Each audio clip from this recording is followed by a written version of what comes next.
A 3-year-old boy clung to the swing chains and cried out for his sister. The seat beside him was empty. The playground noises kept going around him, but for a moment it felt like the whole park had paused on one missing child. 5-year-old Dulce Maria Alavez had been right there, within sight, and then she wasn't. That day, Dulce's family drove to Bridgeton City Park in Bridgeton, New Jersey, the park that sits behind Bridgeton High School. Dulce was 5. She was with her mother, Noema Alavez Perez, who was 19 and pregnant, and with Dulce's younger brother, who was 3. A younger relative was with them as well. They arrived a little after 4 o'clock, and before heading to the playground, they stopped for ice cream. Investigators later circulated a photo of Dulce in a store, looking at the ice cream case, a normal moment frozen in time because so little else could be held onto. At the park, Dulce and her brother moved toward the swings and the play area. Noema stayed in her vehicle a short distance away, close enough to watch, far enough that a child could cross the open space quickly. From the car, she kept an eye on them while helping the younger girl with homework. By her own account in later reporting, she was also scratching a lottery ticket. It was a routine moment, the kind parents don't even file away as a memory because nothing about it feels dangerous. Dulce was wearing a yellow shirt with a koala on the front, black and white pants patterned with butterflies and flowers, and white dress sandals. Those details mattered later because they were certain. They were the last fixed points investigators could give the public when everything else began to blur. The window of time was short. Dulce is listed as last seen at about 4:20 p.m. Sometime around then, Noema looked up and didn't see her daughter where she expected. She got out of the car and walked toward the swings. Her son was there, crying.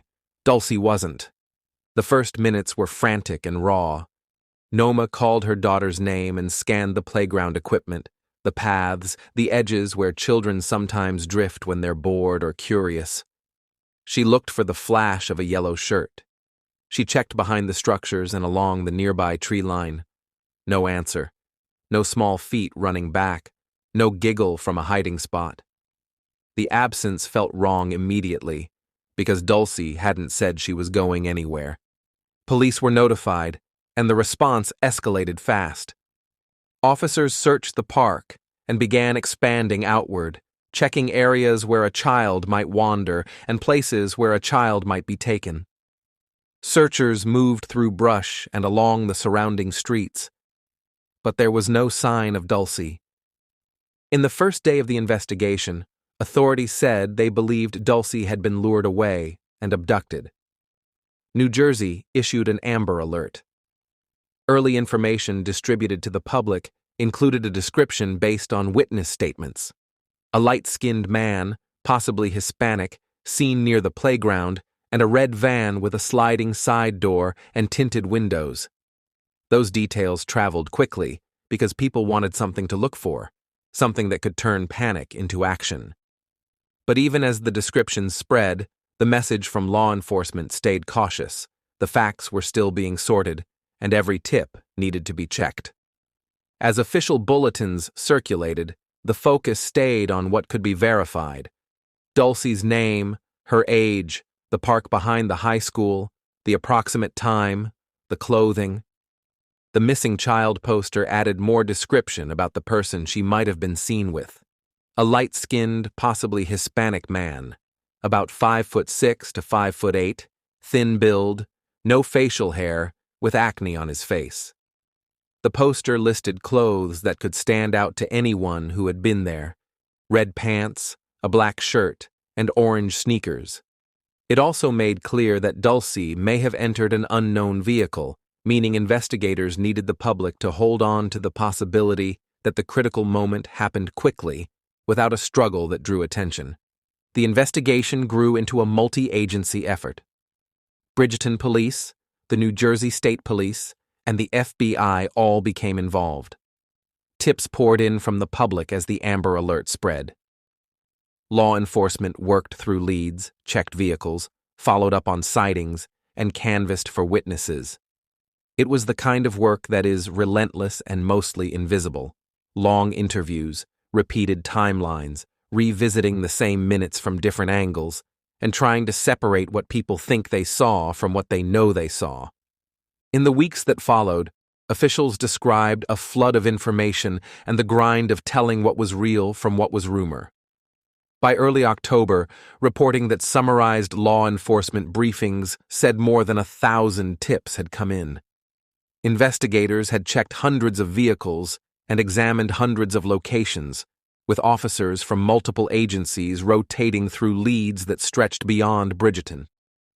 Authorities also emphasized that people should not stay silent out of fear, saying they were focused on finding Dulce and would not question anyone about immigration status.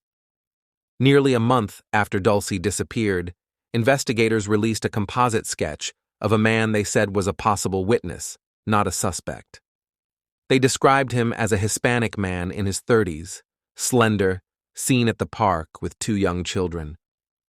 The message was careful but urgent.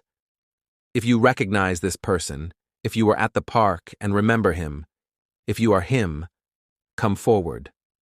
In a short window disappearance, even a small detail, an interaction near the swings, a child guided away, a vehicle paused in the wrong place, can be the piece that changes everything. The community, meanwhile, lived inside the waiting. People returned to Bridgeton City Park not to play, but to stand in the place where Dulce had last been seen and refused to let her story fade into background noise. A vigil was held at the park. Supporters wore yellow, the color tied to Dulce's clothing, and held candles while family members spoke about how much they missed her and how desperately they needed her back. In a town where parks are supposed to mean safety and ordinary life, the swings became something else, an image that carried fear as well as childhood. Time kept moving the way it always does, even when a case does not. Dulce's face stayed on posters and websites. Her case remained listed as a kidnapped and missing child. Years later, updated age progression imagery was released, an attempt to keep pace with the most painful fact of all. If Dulce is alive, she is growing up somewhere away from her family, away from her name, away from the park behind the high school where she vanished. What remains fixed is the timeline that started it.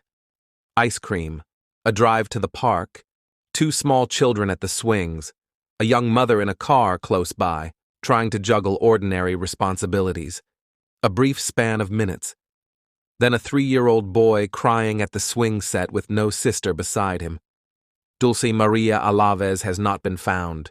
Investigators continue to ask anyone with information, no matter how small it seems, to contact law enforcement. For her family, every day is measured against that last afternoon, against the moment they realized a child can disappear in plain sight, and against the hope that somewhere, someone knows what happened in those minutes, and will finally say it out loud. Thank you for listening to The Lantern's Tale. Subscribe for more true stories, if you dare.